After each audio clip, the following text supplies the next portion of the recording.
রমজান মাসে গুনাহ মাফের জন্য আমাদের কোন আমলগুলোতে বেশি গুরুত্ব দেওয়া উচিত? রমজান মাসে আল্লাহর কাছ থেকে মাগফিরাত লাভের জন্য সবচেয়ে বেশি গুরুত্ব দেওয়া উচিত তাকওয়া চর্চার ব্যাপারে। তাকওয়া চর্চা কি?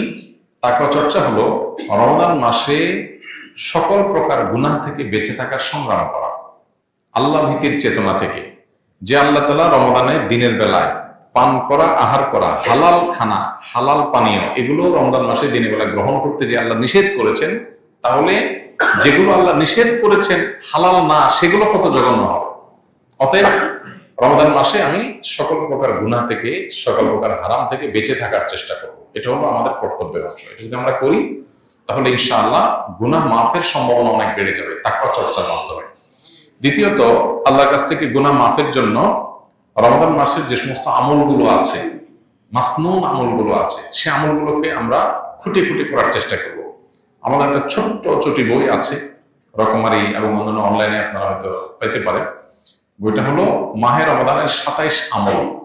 এখানে নবী করিম সাল্লাল্লাহু আলাইহি ওয়াসাল্লামের সুন্নাহর আলোকে কোরআনের আয়াত থেকে রমাদান মাসে করার মতো 27টি আমলের ব্যাপারে একটা ধারণা দেওয়া হয়েছে। এই আমলগুলো যদি দিয়ে আমরা রমাদানকে সাজাতে পারি, তাহলে ইনশাআল্লাহ রমাদান মাস আমাদের গুনাহ মাফের মাস হিসাবে আল্লাহর কাছে গ্রহণযোগ্য হতে পারে, মকবুল হতে পারে। এটা আমার জন্য সুবর্ণ সুযোগ হতে পারে। আল্লাহ আমাদের সবাইকে রমাদান মাসে বেশি বেশি করে আল্লাহর কাছে গুনাহ মাফের আমলগুলো করার তৌফিক দান করুন। একটা বিশেষ উদ্যোগ রমজান মাসে আমাদের থাকা উচিত তাকওয়ার পাশাপাশি, সেটা হলো দোয়া।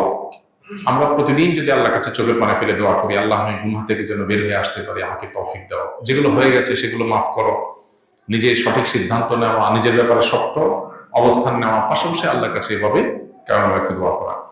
এর মাধ্যমে ইনশাআল্লাহ আমরা গুনাহ মাফের দিকে যেতে পারি, দান করার মাধ্যমে আল্লাহ সন্তুষ্টি পেতে পারি। এর সাথে সামনের ভিতরে এগুলো সবই আছে।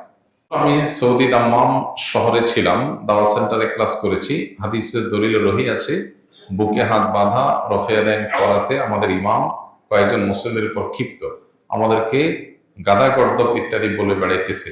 সে বলতেছে, নামাজ পড়লে আমার মতো করে পড়তে হবে, না হয় আপনারা আলাদা মসজিদ বানিয়ে নেন। আমি কোনটা করব, সহিহ কোনটা বললে উপকৃত হব? ভাই, প্রথম কথা হলো যে এই বিষয়ে আমরা এর আগে বারবার বলেছি, কোনো ব্যক্তি যদি রফে আদান করেন তাতে তো আশপাশের মুসল্লিদের ডিস্টার্ব হয় না।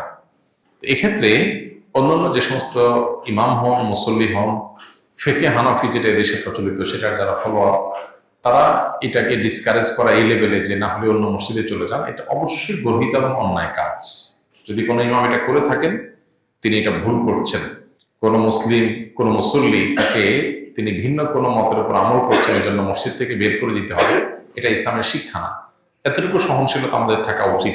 সাহাবায়ে কেরাম রিদওয়ানুল্লাহি আজমাইন, তাদের মধ্যে একাধিক আমল প্রচলিত ছিল, একাধিক মত প্রচলিত ছিল, কিন্তু কেউ কাউকে মসজিদ থেকে এটার কারণে বের করে দেননি। ইমানদারের মধ্যে এতটুকু সহনশীলতা থাকতে হবে। সেই সাথে আপনার উদ্দেশ্যে আমার নাসিহা থাকবে, আমাদের অনেক ভাই ব্রাদার আছেন যারা ভিন্ন কোনো মত এর অনুসরণ করে তিনি বিপরীত মতকে ডিসকারেজ করার পেছনে লেগে যান, ফতোয়া দেওয়া শুরু করে দেন, এটা সঠিক নাই, এটা আয়াতে নাই, এটা হাদিসে নাই। এই জিনিসগুলো আপনার কাজ না, এগুলো আলেমদের কাজ।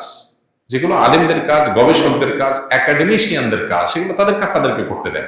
এখন আপনি সাধারণ মানুষ হয়ে নিজে আমল করছেন, যদি আপনি আলেমের ভুল ধরা শুরু করে দেন, ভুল ধরা বলতে কোরআন হাদিসের, আপনি যেমন এখানে বললেন যে সহিহ হাদিসে আছে, কোনটা না আছে, আপনি ডিবেট বিতর্কে যায় না। এগুলো গেলে নিজের ইমান আমল নষ্ট হয়। এগুলো বেশিরভাগ একটা পর্যায়ে গিয়ে ইগোতে পরিণত হয়। ইগো, আমি একটা মাযহাবের, উনি আরেকটা মাযহাবের, আমি একটা মাসলাকের, উনি আরেকটা মাসলাকের, আমারটা আমার প্রমাণ করতে হবে।